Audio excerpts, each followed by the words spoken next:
אז שלום לכולם, אנחנו פה בסיפור 555 ובשרשרת של מפונים, שרשרת שרוצה להביא את הסיפורים, את השמות, את האנשים שמאחורי המושג הזה שנקרא מפונים.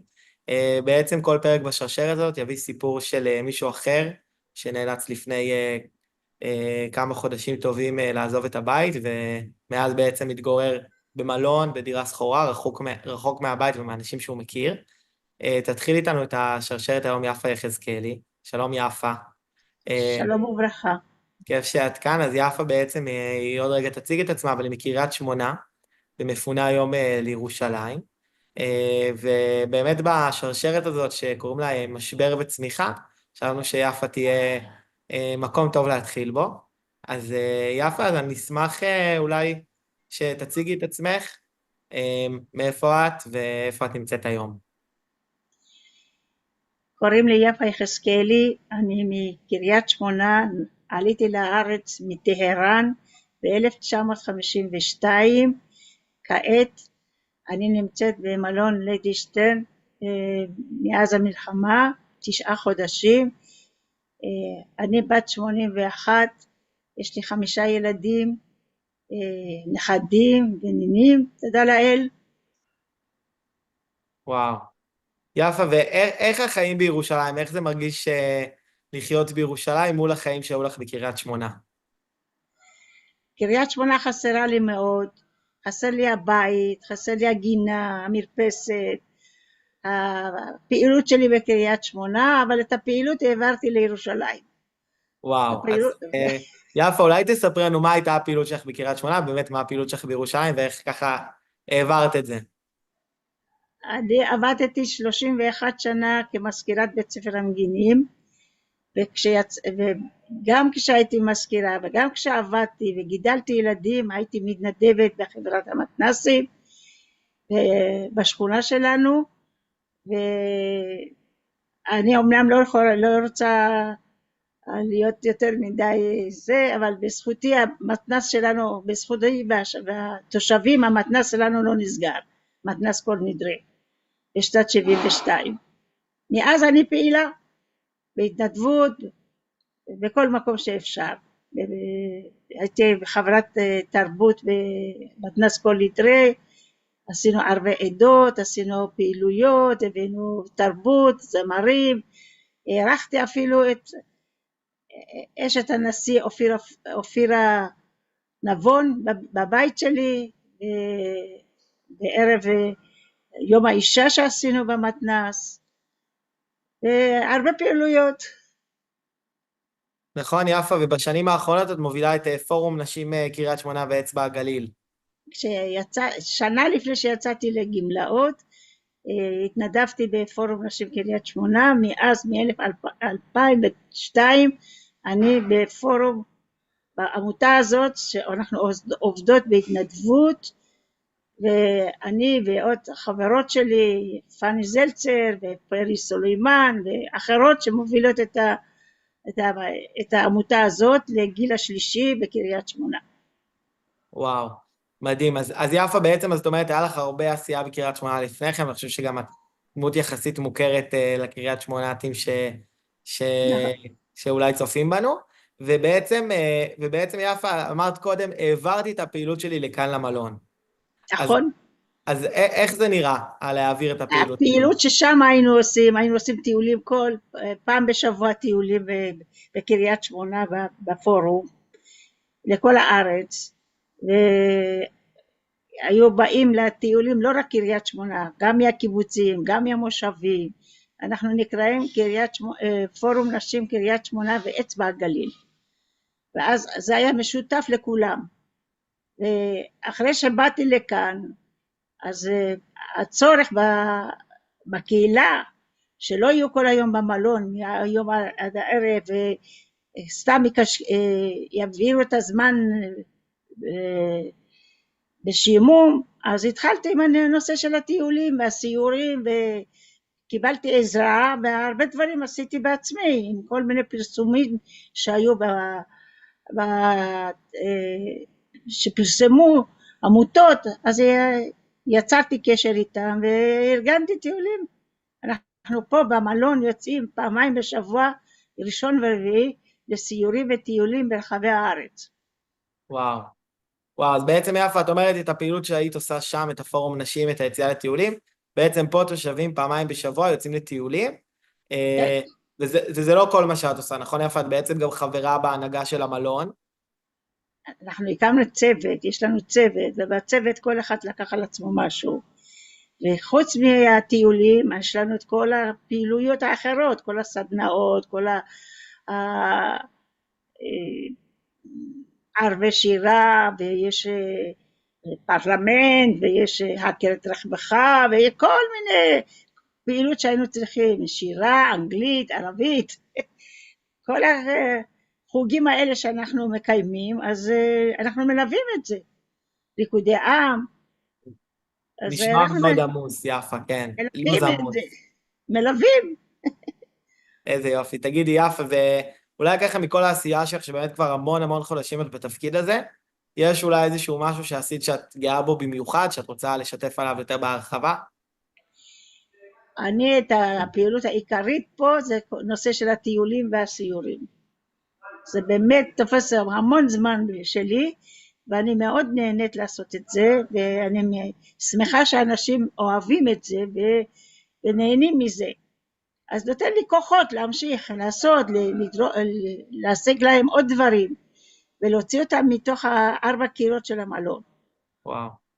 יפה, אני יכול להגיד שבאמת התלוויתי אליכם לאחד הטיולים, אולי זה זמן להגיד אני עובד סוציאלי קהילתי פה במלון, גם בליידי שטרן, ובאחד הטיולים, יפה, אני זוכר שאנשים באו אליי ואמרו לי, וואו, אנחנו כל כך רגילים לחיות בתוך ירוק, אני רגיל לפתוח את החלון של בקריית שמונה לחיות בטבע, לחיות בירוק, ופתאום פה אני בתוך בטון כל היום, בחדר, וזה מאוד מאוד חסר.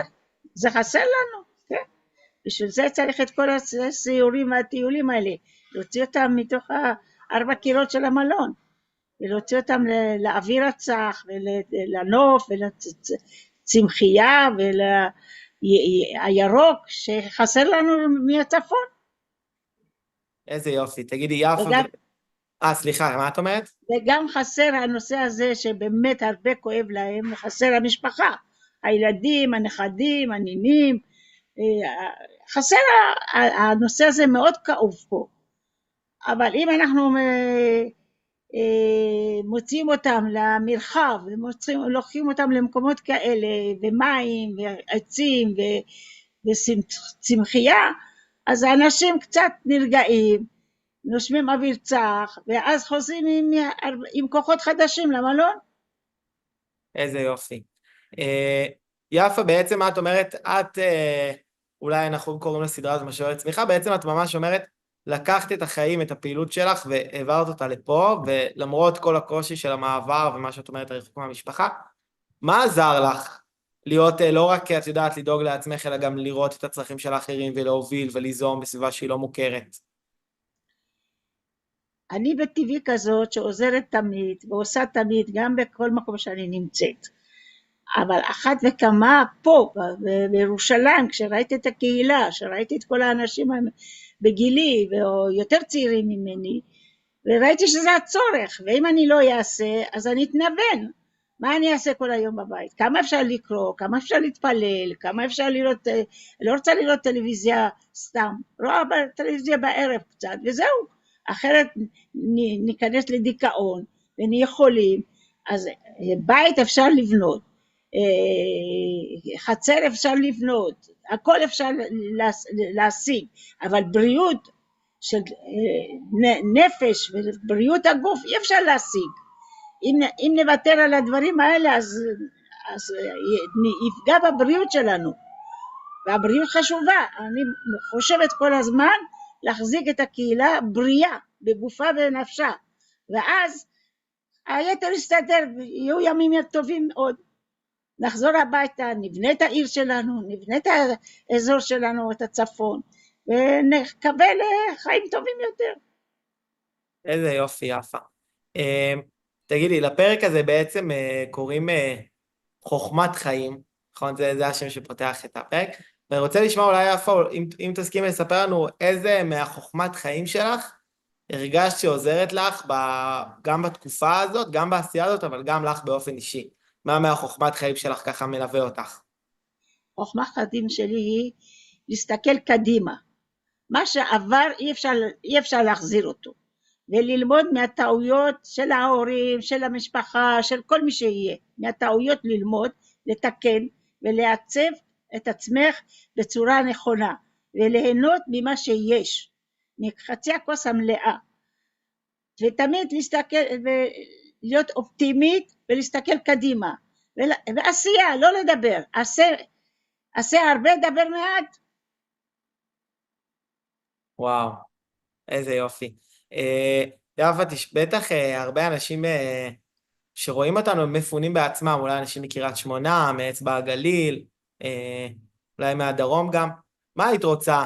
יש לך פה הזדמנות אולי להגיד איזשהו משהו מהפרספקטיבה שלך, מהתובנה שלך למפונים, לאנשים שהיום עוברים את המשבר הזה של הריחוק מהבית. מה היית רוצה להגיד להם? זה מאוד קשה, אני מבינה את כולם, גם אני לפעמים נופלת, אבל צריכים להתחזק וצריכים שיהיה לנו אמונה, ושבעזרת השם נחזור הביתה ואת הכל נשנה. אבל כרגע אתם צריכים, כל המפונים, אני פונה אליכם, שימרו על הבריאות שלכם, על הנפש שלכם, ואז נחזור חזקים הביתה. איזה יופי, יפה. תגידי, אתם עכשיו בעצם הקהילה נמצאת בירושלים, שזו עיר אחרת. אשמח אולי לשמוע מה החוויה שלכם מבחינת הירושלים והירושלמים, מבחינת איך קיבלו אתכם פה, אם אתם מרגישים פה בבית, אתם מרגישים אולי פחות רצויים, אולי חלק וחלק. מה החוויה הזאת של לנחות מהצפון, איזה עיר בצפון? לא, זו חוויה ממש מדהימה, להיות בירושלים, עיר הקודש, עיר ממש חמה, ומקבלים אותנו יפה, וטוב לנו פה במלון, נותנים לנו הכל. אני רוצה להודות גם לכל המלון ליידי שטרן, שהם באמת באים לקראתנו בכל דבר, ונותנים לנו, אנחנו כבר כמו משפחה, לא מלון ותושבים. ממש משפחה פה, נעשינו משפחה, וכל המקומות הקדושים שהיינו, כל הסיורים, כל המוזיאונים שהיינו, קיבלו אותנו מאוד יפה, ונתנו לנו מכל הלב הכל, עם כל מה שאנחנו מקבלים, עם כל מה שיש לנו פה, זה עדיין לא הבית, וצריך לחזור הביתה. צריך לחזור הביתה. לגמרי. טוב, יפה, אני זוכר שהייתה לנו איזושהי שיחה שככה אמרת גם באופן כללי בלי קשר לדבר הזה, יש לך כמה טיפים לחיים טובים. היית רוצה אולי לחלוק איתנו את הטיפים האלה, ככה רגע איפה שאנחנו מסיימים, שככה מפונים, לא מפונים. בסדר, טיפים לכל החיים, קודם כל לראות את החצי כוס המלאה, להסתפק במה שיש לך, להסתכל על עצמך תמיד ולא על האחרים, ולהיות אופטימית ולא להתרגז, כמה שאפשר לא להתרגז, כשמתרגזים אז נעשים חולים, ולקחת את הכל באהבה, לתת באהבה, לתת נתינה, וכשנותנים נתינה גם מקבלים כוח. לא זוכרת עוד מה. איזה יופי, מהמם. תודה, אחי יפה. כן, מה את אומרת? מה עוד היה? היה עוד איזה... יאללה, דיברנו על התעמלות, נכון? לעשות התעמלות. באמת, לדאוג על הבריאות שלכם, לעשות הרבה הליכה, התעמלות, לאכול אוכל, מזון טרי, בריאות, לשמור על הבריאות בסך הכל, כי אם אין לי מי לי, צריכה לשמור על עצמי כשאני יכולה לטפל באחרים. כן. יפה, אני רוצה אולי לשאול אותך איזושהי שאלה לסיום. אולי באמת את אומרת, העתקתי את הפעילות שלי עם קריית שמונה לפה, ואני אשמח אולי לשמוע אם יש דברים שלמדת על עצמך אולי, בתקופה הזאת, ב8 חודשים האלה, אולי שדברים שלא ידעת על עצמך או שלמדת על עצמך, על העולם. מה שקרה לי פה, שאני נפתחתי ודיברתי.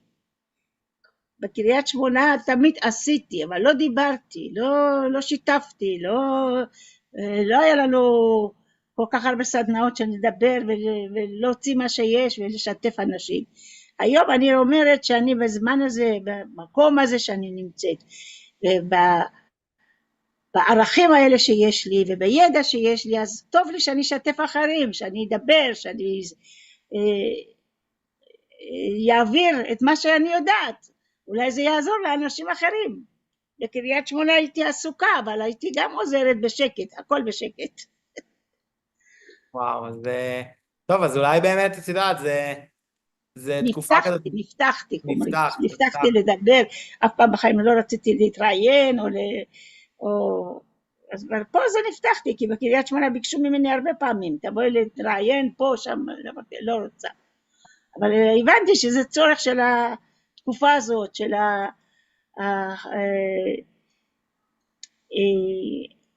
המודרנית הזה, שצריך גם לפתח, גם צריך לדבר, צריך לשתף.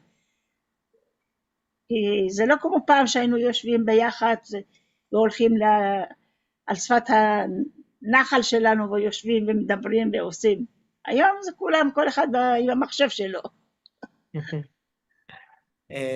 טוב, אז נשמע שגם הרעיון הזה זה אולי חלק מההזדמנויות נכון, זה משהו, זה דבר חדש בשבילי. מה, אני פעם לא התראיינתי בצורה כזאת. איזה יופי. בסדר, כל הזמן אנחנו לומדים, וכמה שאנחנו נלמד, חסר לנו עוד. צריכים עוד ללמוד. בשביל זה אנחנו מביאים את כל הסדנאות, את כל הדברים. הנה, ללמוד את איך קוראים לזה? להפעיל את הטלפון, להפעיל את הטלוויזיה, להפעיל את זה. זה חסר לגילאים שלנו. טוב, תודה לך, יפה. איזה יופי. אני מאוד מתרגש לשמוע אותך, זאת אומרת, גם בגיל 81 לא מפסיקים ללמוד ולרכוש כלים ולהיפתח. אני מקווה שגם השיחה הזאת הייתה לך טובה וחלק מהמסע שלך. זהו, ואנחנו ניפגש בפרק הבא שבו יפה אני מאחלת לכל עם ישראל, קודם כל שנהיה מאוחדים ומשתפים פעולה אחת עם השני בכל המגזרים, ובעזרת השם יגיעו ימים טובים ונחזור הביתה ונבנה את העיר שלנו בחזרה ואת כל הצפון, ונהיה גאים בעצמנו ובעם ישראל. עם ישראל חי. עם ישראל חי. תודה לך, יפה. תודה לכם.